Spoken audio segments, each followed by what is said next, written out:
Hi guys, welcome back to my YouTube channel. मेरा नाम है निक, आप देख रहे हैं इस बार।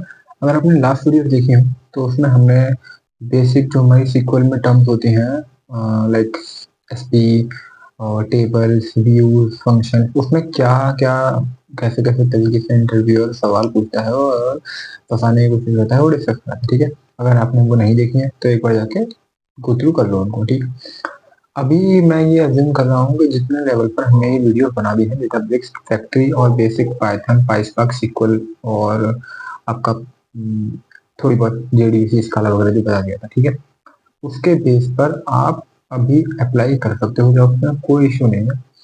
इनफैक्ट अभी आप अप्लाई करोगे, एक दो इंटरव्यू में हो सकता है रिजेक्ट हो। ठीक है, जो कि हर जगह सेम ही रहता है। ठीक, एक दो इंटरव्यू में रिजेक्ट हो गए, आपको 4 चीजें नहीं पता चलेंगी।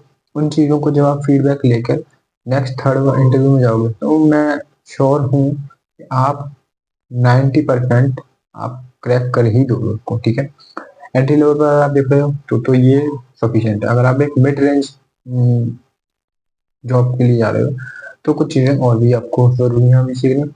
ठीक है, मिड रेंज में या फिर अपर रेंज में जा रहे हो ना, लाइक आप सीनियर पोस्ट की तरफ जा रहे हो, तो अभी इन चीजों से काम नहीं चल पाएगा। एंट्री लेवल की चीजें बहुत है, आप आराम से एंट्री ले पाओगे। एक दो साल के एक्सपीरियंस पर अब आपको आराम से मिल जाएगी। ठीक, अब आज की जो टॉपिक है वो बेसिकली हमारी बहुत क्रूशियल है, और ये जो आज का टॉपिक है उसमें जनरली लोग ऐसा दिखाते हैं कि उन्होंने बहुत बड़ा काम कर दिया है।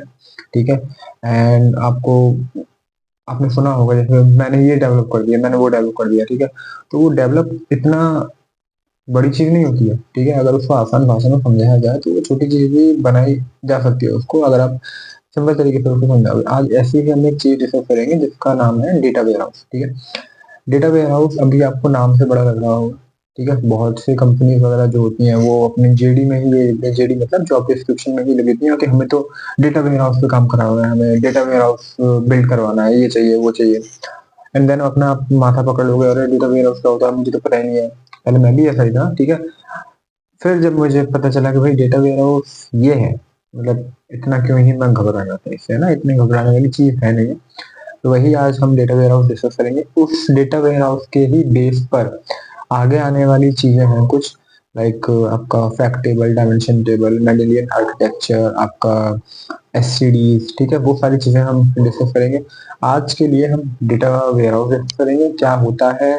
ठीक है, और बेसिकली कैसे कैसे आपको डिफाइन करना है। ठीक है, क्या क्वेश्चन वगैरह पुट अप कर सकता है इंटरव्यूअर। ठीक है, सिंपल उसमें हम उनको समझने की कोशिश करेंगे। ठीक है, तो let's start the video. Before starting the video, अगर आपको वीडियो अच्छी लगे तो इसको लाइक कर दीजिएगा, चैनल को सब्सक्राइब कर दिएगा, नहीं करा है इसको शेयर भी कर दिए ताकि और लोगों तक पहुंच जाए। ठीक है, और इंस्टाग्राम पे भी फॉलो कर लिएगा। Okay, let's start.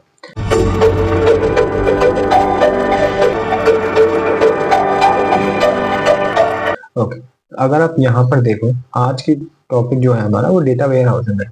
अब ये बेसिकली 3 चीजों से बना है, या फिर दो भी कह सकते हैं इनको, एक तो डेटा, दूसरा वेयर, तीसरा हाउस। ठीक, अब बेसिकली यहाँ पर आप देखो तो डेटा वेयर हाउस में डेटा जो है बेसिकली समझ में आ रहा है कि भाई कोई भी किसी भी चीज का डेटा हो सकता है। ठीक है, किसी भी टाइप का, कोई भी फॉर्मेट हो सकता है। ठीक, डजंट मैटर।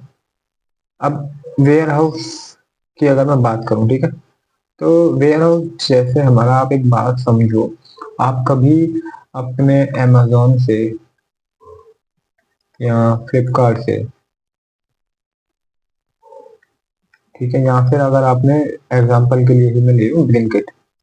ठीक, जब भी आप इन किसी भी प्लेटफॉर्म से अपना कोई भी प्रोडक्ट बुक कराते हो या ऑर्डर करते हो, ठीक है, तो आप स्टेटस अगर चेक करोगे तो वहां पर हमें एक चीज मिलती है कभी कभार कि प्रोडक्ट, ठीक है, रीच्ड और dispatched from this warehouse. मतलब क्या है इसका? मतलब वो है कि बेसिकली उन्होंने एक जगह बना रखी है। अगर मैं ब्लिंकिट वालों की अगर मैं बात करूं, ठीक, ब्लिंकिट की मैं बात करता हूं अगर, तो लेट से आपको एग्स ऑर्डर करने हैं, ठीक है, आपको ब्रेड्स ऑर्डर करनी है, आपको क्लॉथ्स ऑर्डर करने हैं, इलेक्ट्रॉनिक्स ऑर्डर करनी है, ठीक है, जो भी उनके पास आइटम अवेलेबल है उन्होंने वो सब अपना एक वेयर हाउस में रख दिया है। वेयर हाउस मतलब एक आपका सेंट्रलाइज लोकेशन है। ठीक है, तो ये क्या है कि आपकी एक ऐसी जगह उन्होंने बड़ी सी जगह बना ली जहां पर अगर राइडर को, ठीक है, या फिर जो भी आपका डिलीवरी बॉय वाला है उसको असाइन हुआ कोई भी टास्क, वो गया सबसे पहले इस पे चला जाएगा, यहाँ से जो भी सामान होगा उठा के आपको कस्टमर को दे देगा। ठीक है, यही होता है। जैसे अब यहाँ पर वेयर हाउस है, ठीक है, सिमिलर वेयर हाउस आपका होता है डेटा वेयर हाउस में भी।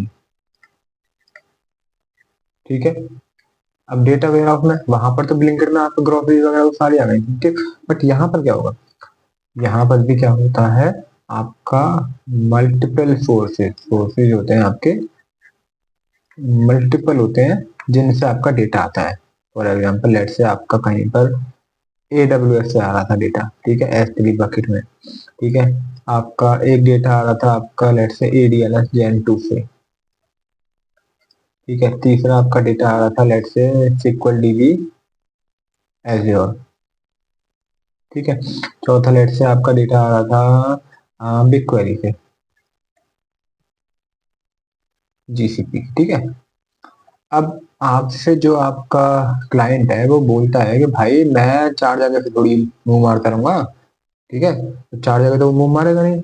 अब वो क्या करेगा, वो आपसे बोलेगा कि भाई मुझे तो डेटा वेयरहाउस बना के दो, या फिर आप उसको सेट करो कि नहीं सर मैं आपकी सहूलियत के लिए डेटा वेयरहाउस बना के देता हूँ।